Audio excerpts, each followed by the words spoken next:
Also, I'm grateful that there are so many people here. I didn't expect actually, because I heard you can swim in the Ilm now, and this is the best weather to go there.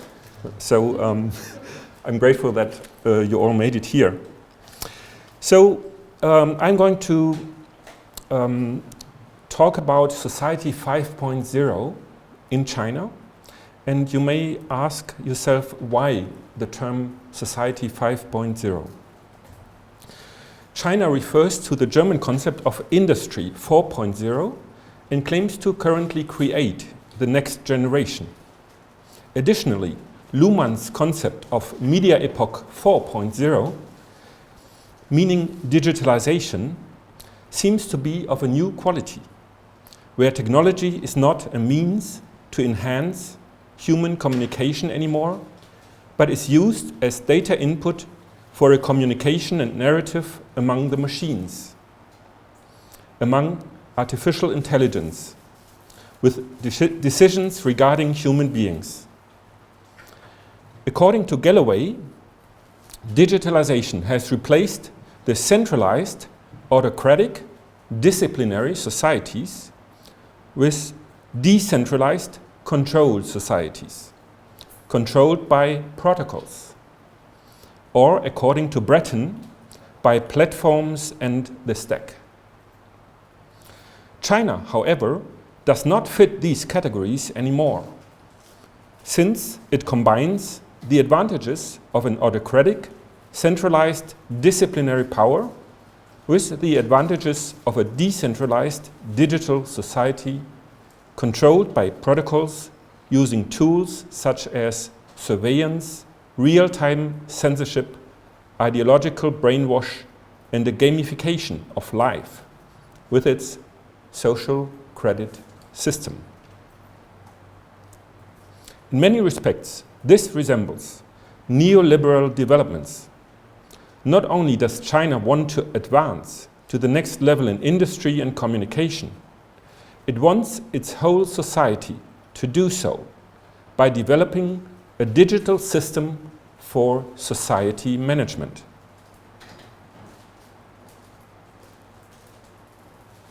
There, the human factor is taken out of the decisions, and algorithms rule every single process in society. The really existing centrally planned economy, with Mao's imagination of the citizens as a blank sheet of paper, seems to have failed due to the human factor, the fulfillment mentality, and sugar-coated figures. The cybernetic hybris failed since technology was not developed enough. China is now confident it can now digitally, culturally control citizens and organizations remotely, turning China into a Skinner box. And it can realize a disciplinary, controlled economy and society for the benefit of the people equally, and especially for the most equal people of all, the party members. The project here at MECS has two phases. In 2019, we want to identify original documents, translate them into English or German, adding a critical commentary and publish them. This is a valuable resource for scholars and journalists who often do not know about the origins and motives, sometimes take phenomena out of context and dramatize them in their reports. In 2020, we would like to document the final version of the social credit system, collecting reports on its progress, evaluating the success of the 2014 to 2020 plan by the State Council to implement the social credit system, and perhaps publishing the results. The structure of the lecture today. So point one would be the search for fitting terminology and theories to describe the phenomena in China. The second part, the blank screen individual, in comparison to or in reference to Mao Zedong's blank sheet of paper of the citizen. The Bowon Tower as a symbol for the brave new society would be the third part. And finally, hypothesis and outlook. So first, terminology. Chinese society is both strongly disciplinary, like ancient autocracies, with enhanced digital means of control and a catalogue of sanctions, ranging from restriction of movement to death penalty, and controlled by the unemotional and ethic-free rules of protocols and platforms in the forms of a technological environment, including the social credit system. There's almost total surveillance, big data and algorithmic analysis, and disciplinary sanctions, with almost no privacy or data protection. The media characteristics go beyond Luhmann's Media Epoch 4.0, which he wrote in 1997 in his book, The Society of the Society. He described the machine by surface and depth. In China, I experienced constant monitoring with 3 cameras above my head in the classroom and 9 above the heads of my students, and apps registering my motions, purchases, behavior, likes and dislikes, searches and questions, friends and colleagues. Being constantly monitored by devices unnoticed and or invisible places the human being inside the machine. I did not feel like I was communicating with a machine, but nevertheless, the machine was constantly listening, analyzing my verbal and non-verbal signals, interpreting my thoughts, judging me, admitting or restricting me, predicting my next moves, and communicating with big data and algorithms. Cameras use face recognition combined with GPS data to reduce false positives. So when we look at the data and the numbers, it's the best way to go to the website of the producer of these glasses with face recognition software. This is a policeman. And just look at the figures they are proud to present there, how many millions of glasses they have delivered to the police. So here you can see that people are recognized and then matched with a unique ID. And here this means 危险, dangerous. So he's displayed in red, and because he has a score of more than 90% danger. People considered dangerous are marked in red in the face recognition glasses of police. The artificial intelligence behind the cameras was also collecting data to score me, to punish me according to the sanction catalog, including restriction of mobility or loss of job. It was ready to intervene, for example, in case of a seemingly system labelizing behavior or statement in class, as I was warned during my job interview that my predecessor was fired because of a political statement he made in class. The communication moves from men to machines. So if we have a qualitative next level in China, what are the terms old 1.0 to 4.0 and new 5.0? So I have tried to put it into some keywords. So we have the move from subject to object in the communication, from active to passive. The technology turns from tools into a puppeteer.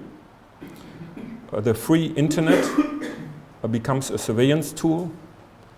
Direct communication becomes more indirect. Explicit uttering of language, for example, becomes into kind of implicit listening, even interpreting thoughts, values, preferences, dreams, wishes. And there have been first experiments with brain scanners. in worker hats in Shanghai and Beijing. So we see the turn from we have seen earlier the turn from centralization to decentralization, and now we see both centralization and decentralization, as well as concentration in Chinese society. And the main communication shifts from man to machine, and machine to machine. Luhmann's concept of a media epoch 4.0. Maybe I show you an overview of the 4 media epochs. So 4.0 would be digitalization, surface and death of the machine. And this concept does not match current phenomena in China. We have the human being changing its role from the subject to the object. The human is accompanied throughout its lifetime by an ideological tutor. It is almost always under surveillance. It is analyzed by big data analysis. There are decisions, even existential ones, made about the human based on correlation instead of on reason. Of course, correlation produces more mistakes than a decision based on facts and logic, and can be manipulated easier. The communication is indirect. The human being becomes a passive member of the communication. The artificial intelligence becomes the new subject of the communication. It tries to identify values, dreams, health, etc. And it changes from a technical tool and medium to an agent in the communication field. It informs, manipulates, motivates, with gamified scores and points, privileges, or an appeal to patriotic feelings. And by sanctions, like automatic censorship, restrictions of mobility, detention, forced confessions, gag orders, collective punishment, for example, a whole family would be punished for the crime of one family member, and death penalty, with estimates of up to several thousand executions per year, sometimes for tax crimes or made-up reasons with a deterring effect. The communication no longer takes place between humans. Instead, humans are analyzed, including DNA, in China prescribed to carry along in an app for some minorities. Illnesses and expected death date. The main communication takes place between machine and machine. The human being is informed or just experiences the consequences of the decisions made by machines. In 1987, the first email from China was written and sent to a West German professor in Berlin. In 1994, Chinese leader Jiang Zemin opened the internet to the Chinese public. He was influenced by Alvin Toffler's book, Future Shock. Super-industrial revolution brought about by the regulation of technology. At first, the internet was not widely used in China. It was 20 years behind, but has caught up. The total of Chinese internet users surpassed the one of the United States in 2006. When Xi Jinping held his New Year's speech 2018, in the shelf behind him was Pedro Dominguez's book, The Master Algorithm. On page 263, it says, like the red pill in the Matrix, the master algorithm is the gateway to a different reality, the one you already live in but didn't know it yet. From dating to work, from self-knowledge to the future of society, from data sharing to war, and from the dangers of artificial intelligence to the next step in evolution, a new world is taking shape, and machine learning is the key that unlocks it. Second part, the blank screen individual. So Mao Zedong said in 1958, China's 600 million people are poor and blank. On a blank sheet of paper, free from any mark, the freshest and most beautiful characters can be written. The freshest and most beautiful pictures can be painted. Although Chinese are not poor anymore, This is the mentality behind a new digital scoring model, considering the citizens' blank screens who can be controlled, sanctioned, and manipulated into better or more loyal citizens. After experiencing economical disadvantages domestically and globally, around 2003, China has started with tests of a so-called social credit system, scoring individuals and companies to enhance credibility.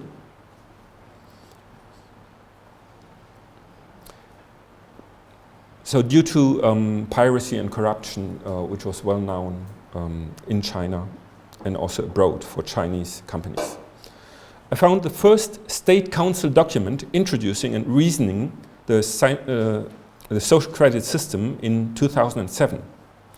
As of 2019, more than 1.2 billion people are reported to state media to be by state media to be included, and Western media has concentrated on ethical concerns.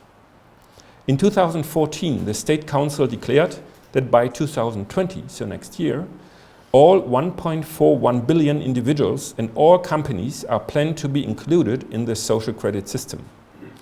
According to Warnke, 2019, the social credit system can partly be described as a protocol.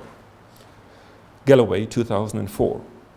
Technically, it requires adherence to the rules. Non-adherence results in non-participation. This is a gamification logic. And other sanctions. Since the social credit system is a creative and flexible combination of different data sources, which are not always available and may contradict each other, it can also partly be described as a platform and stack. Brat, 2015. The social credit system controls digitally and externally. It also contains social components, such as encouraging the visitation of one's parents. There are 5 areas scored. For example, for financial credit history, for convictions as criminals, but also for good behavior. Probably including denunciation. And for good behavior in social media, including using real names, buying fewer computer games, writing system-stabilizing block entries, and having system-stabilizing friends. The State Council encourages rewards, privileges, and they have a white list, and punishment, including public shame and blacklists. There's public exposure for jaywalking and a catalog of sanctions following the slogan, "Make every step of low-scored citizens difficult." So these are some cartoons you can find in newspapers, mocking the low-scored individuals. So mobility is restricted. As of the end of April 2018, 11.11 million flight tickets and 4.25 million train tickets were reported to have been denied on the basis of low scores. How far is the individual controllable? Behaviorism says largely, Skinner, 1974. Totalitarian ideologies try to control and manipulate thoughts with different means. See the blank sheet by Mao. Neoliberalist Facebook knows the individual better than it knows itself and uses that knowledge to manipulate the individual. The social credit system gets positive feedback from the Chinese citizens. So this is a survey conducted by the Free University of Berlin. And you can see here that the acceptance among the Chinese citizens surveyed is highly positive. So we have only 0.some% of people who do not agree to the system. Can you tell how many people were interviewed? Just to have an idea. They interviewed 2,209 people. So from the 2 Sigma environment, it would be a representative survey. Mm-hmm. Mm-hmm. Okay, so reasons why the feedback by these people interviewed is so positive, may include brainwashing, maybe an unfree survey setting, and the happiness of the simple-minded, with outbreaks of critique and violence. I will have an example for that later. A survey by the Free University, yeah, that's what I told already orally. So they state that part of their satisfaction may be a result of the following mentality. They quote 3 statements they got. One is, I have done nothing wrong, so what to fear? Second is, if bad guys are caught, I feel safer.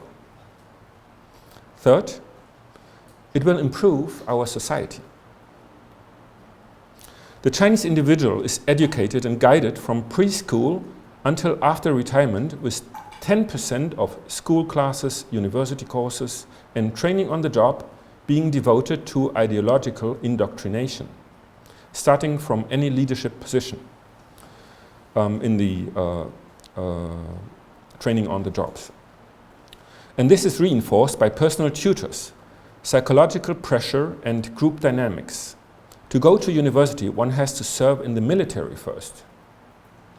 Military camps are located close to university campuses. So do human beings have a free will?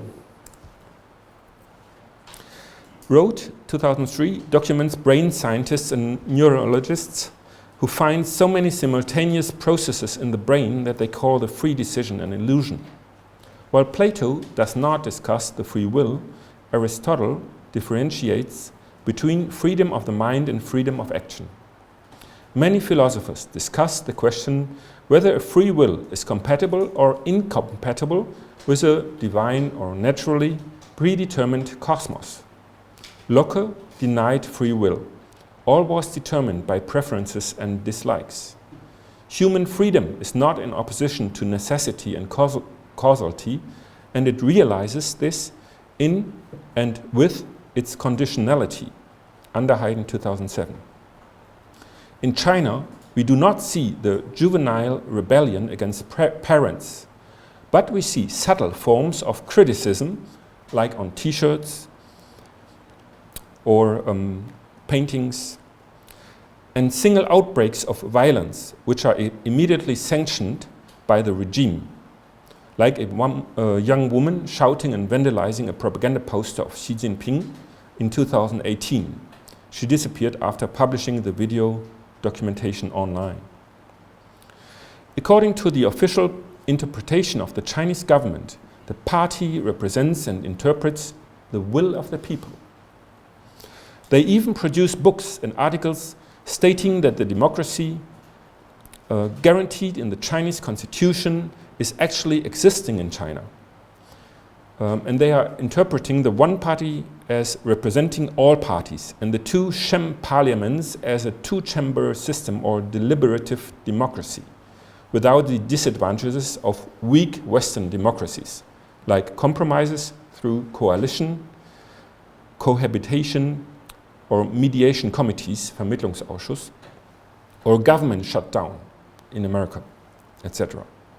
There's subtle critique, like in the installations by Ai Weiwei, in the symbolic jasmine flower demonstrations and Sunday walks. A common tacitly agreed agreement of students using VPN, despite official ban at the beginning of 2018. There are also outbreaks of critique, like the young woman vandalizing the poster. I think, yeah, I have just a still here from this video. It's easy to find on YouTube. So she uses black ink and throws it against this propaganda poster. And her father later reported her missing and applied to the government that she would be released. And there was a student in my classroom who showed the higher increase of figures of Christians in China in comparison to the one of party members. So how far does Chinese leadership believe in the propagated ideology. Decision makers in China send their children to study at Western elite universities. They do not want them to get sick by air pollution. Living in an autocracy or a dictatorship produces citizens who pay lip service to the party line, or who are followers who have lost their belief, who keep independent thoughts. Daily, they live a schizophrenic life. With the mind-reading algorithms, this last resort of inner exile may be conquered, physically in the form of brain scanners. Although the Constitution grants freedom of religion, you are expelled from the Communist Party if you convert to a Christian religion, and Falun Gong followers are considered terrorists. Although the Constitution grants freedom of speech, the press is forced to toe the party line. Social media and publications are censored, and 17% of the internet is blocked in China. Even autocracy and dictatorship need legitimization. The Chinese government calls its capitalist society socialist with Chinese characteristics, and people do not believe in the ideology anymore since elections are a farce, and the government refers to economic success for the legitimization. In the information warfare, China pretends to be a peaceful nation, although it occupies islands of neighboring nations and has subjected bordering regions like Mongolia, East Turkestan, Tibet, etc. in Qing dynasty, as well as nearby kingdoms like Ceylon, with their army of 18,000 soldiers under Zheng He. China claims a 5,000-year-old unbroken history, although its history has more breaks in reduction of population than any other region on Earth. China pretends to support Africa's development with no strings attached, while it financially supports presidential candidates in Africa.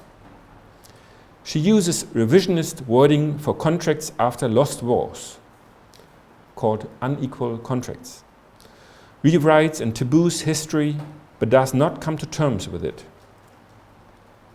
While the American dream is one of liberty and wealth, the Chinese leader Xi has invented a Chinese dream.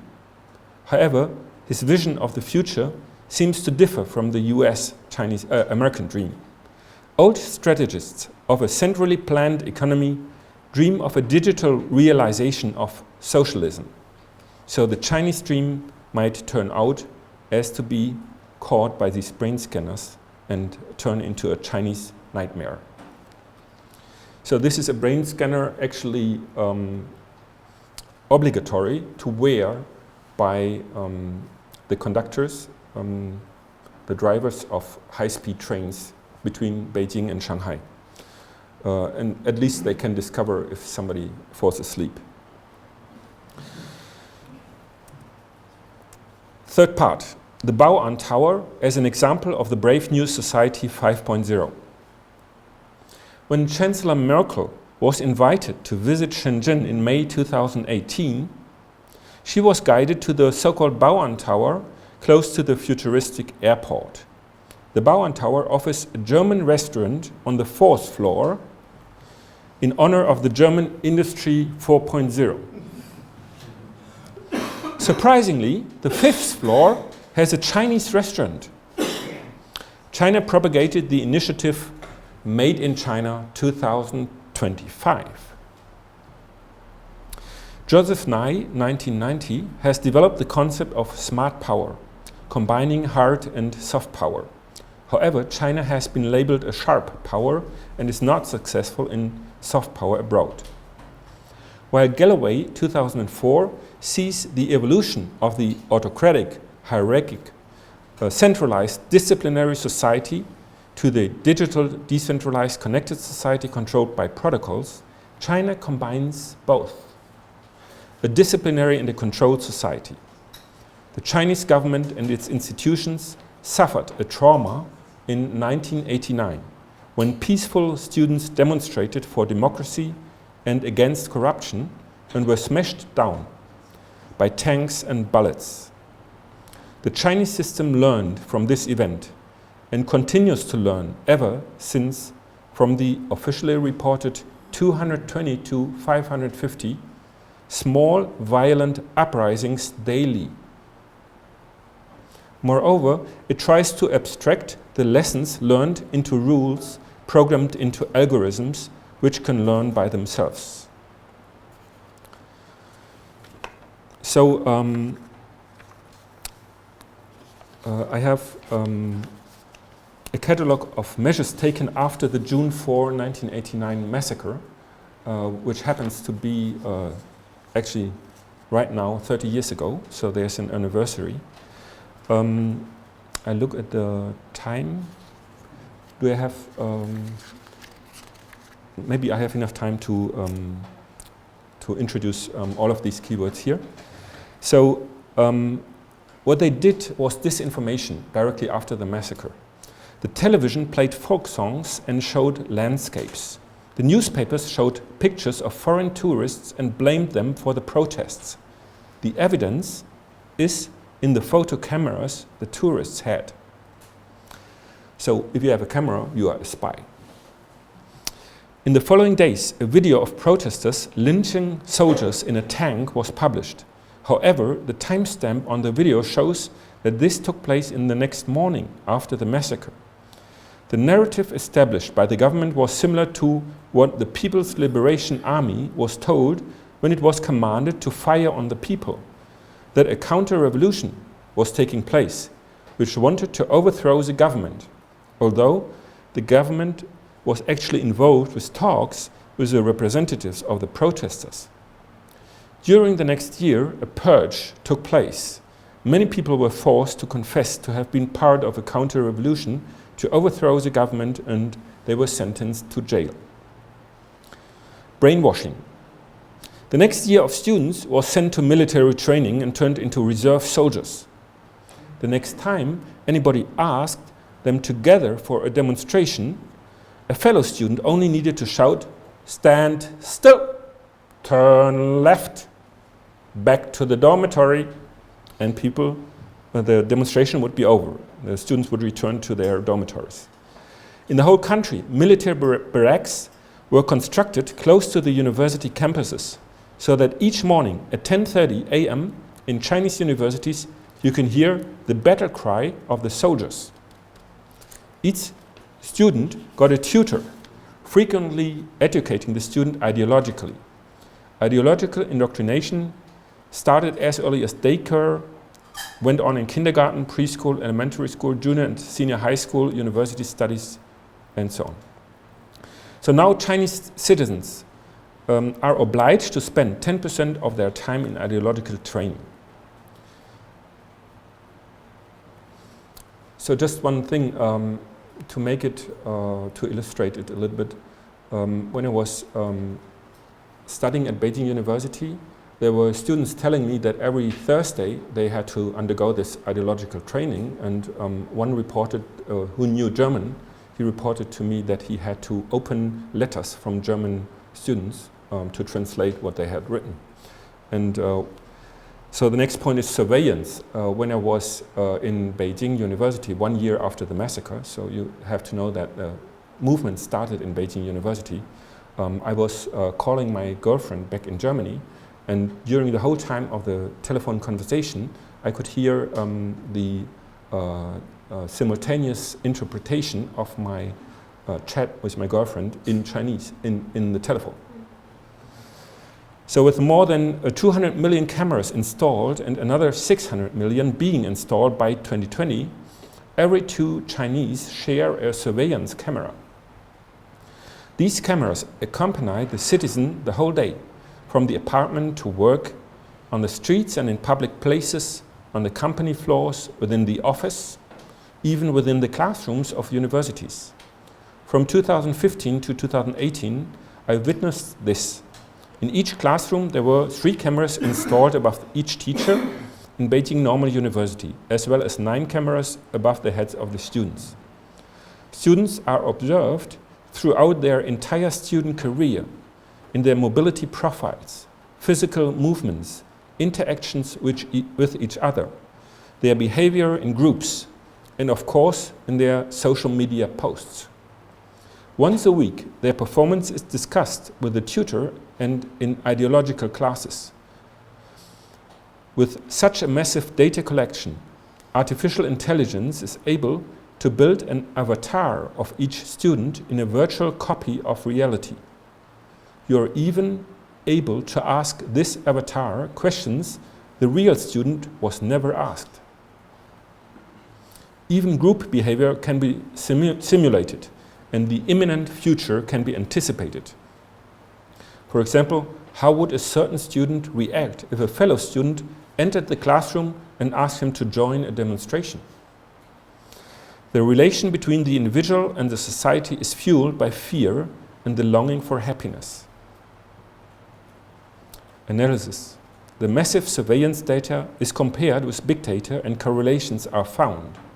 A profile is created which translates both into a level of danger, as we have seen, like 100% would be dangerous, and a social credit score. So for the private system Sesame credits, you can get up to 950 points, and other systems start with 1,000 points and you can reach a maximum of 1,300. Based on these correlations, the algorithms make decisions about individuals. The Chinese approach tackles the last resort of human free will, their thoughts. The artificial intelligence targets our values, dreams, beliefs, political views, etc. Actions. The social media is censored in real time, called hype control. That means if you write a politically critical message in WeChat, which is the Chinese version of WhatsApp, you would think you would have sent it, but it does never reach the person you have sent it to, because it is filtered by this real-time algorithm. And even if you avoid the critical words, which are filtered for, it will, and you use, let's say, ice cream, because it's hot, everybody wants ice cream, so I use ice cream, very common word, and say, let's have an ice cream together, let's gather over there, and yeah. And if too many people use the word ice cream at the same time, it is considered a secret word meaning some critical political thing, so it would then also be eliminated. So this is hype control. So even not hypes for fashion products so can emerge in China.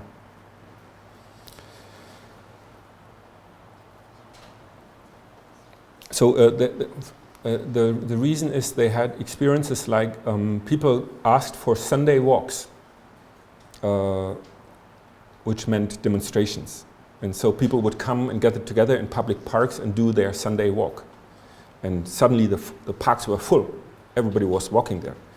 And so the government understood that they used different words for critical things. So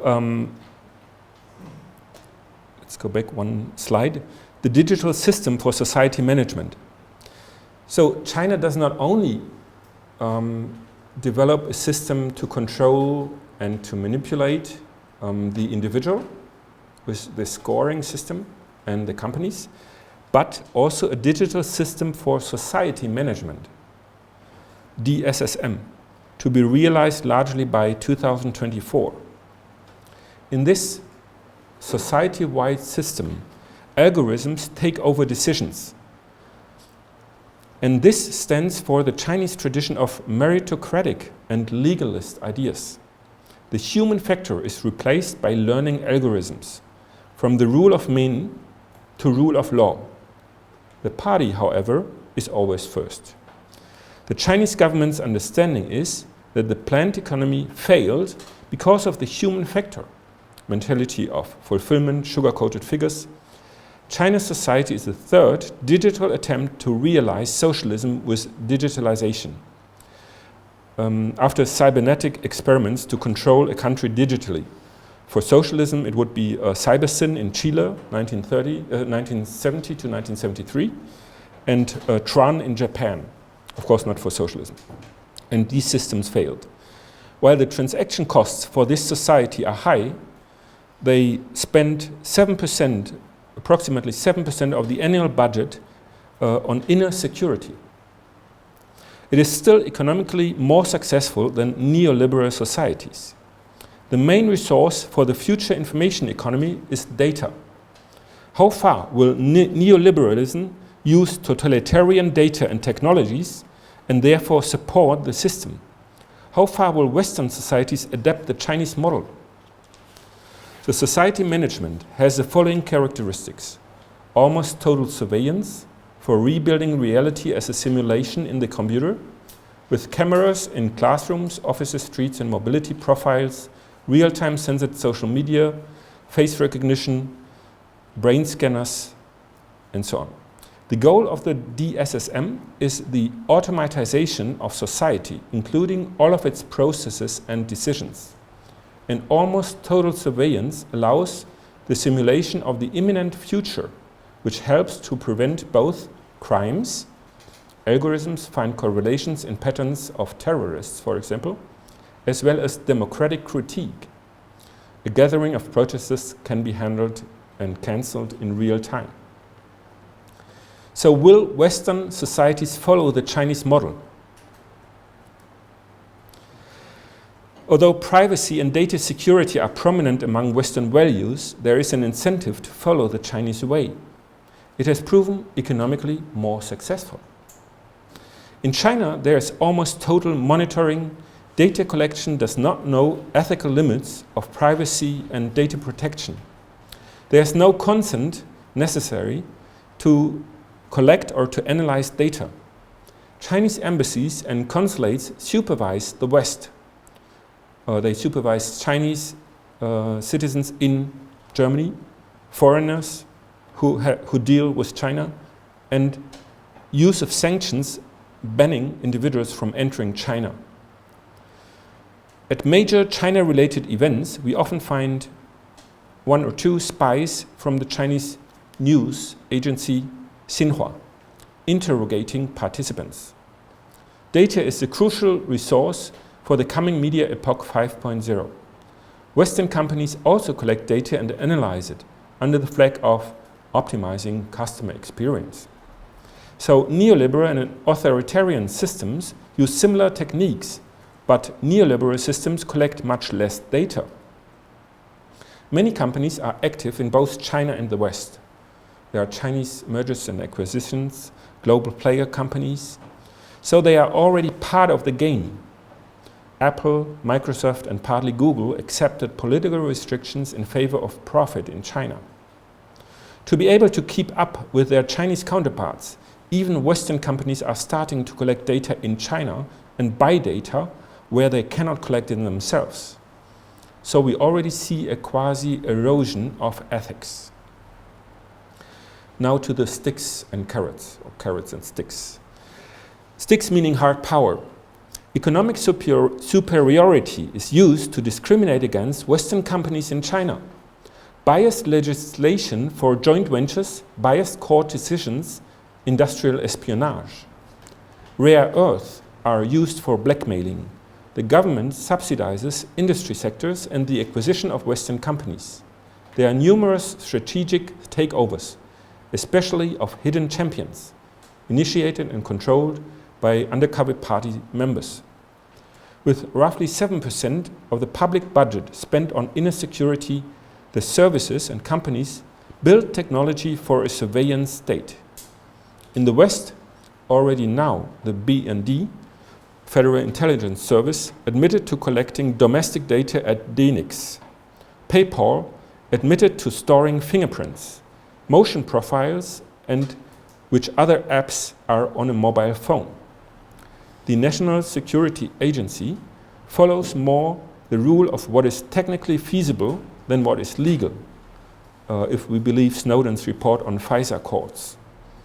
China seems to have a strategy. The West does not even insist on fair competition or market access.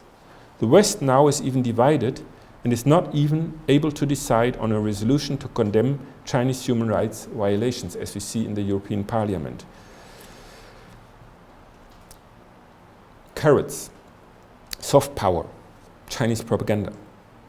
After Trump had propagated protectionism, Chinese President Xi Jinping on the World Economic Forum Davos claimed the advocacy and leadership of global free trade, although key Chinese industries and state-owned enterprises remain protected. After Trump quit the Paris Climate Agreement, Xi pretended to defend it, although China is the biggest polluter, stores its nuclear waste in minority regions like East Turkestan and Tibet, builds about 50 new coal power plants, and on some days reaches 500 microgram or 1 gram per cubic meter air particulate matter. It was so funny to listen to a propaganda explanation to that. When there was a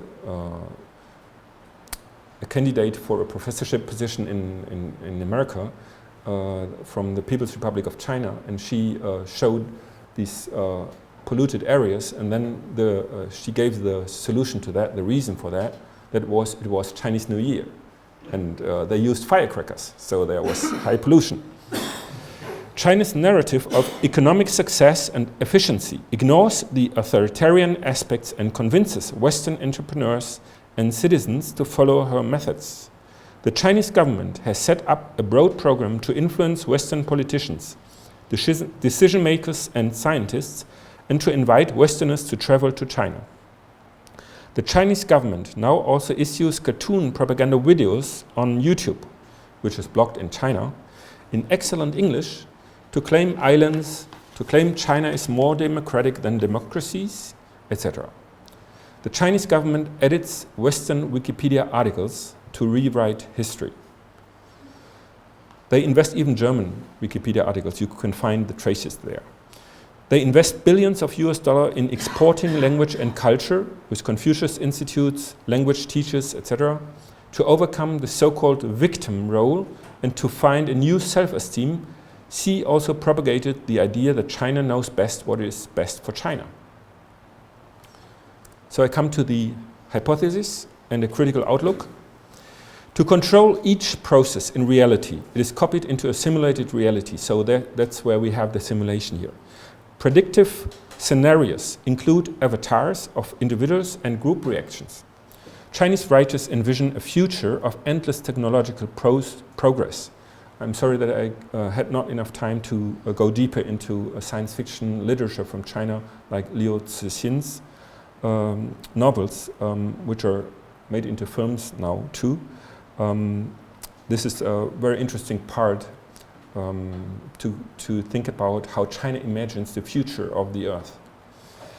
So, hypothesis 1, we are on the eve of a new type of society, both disciplinary and controlled, the Society 5.0, characterized by information processing through artificial intelligence.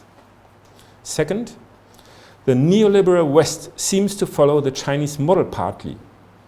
China shows us a dystopian version where our digitalization could lead.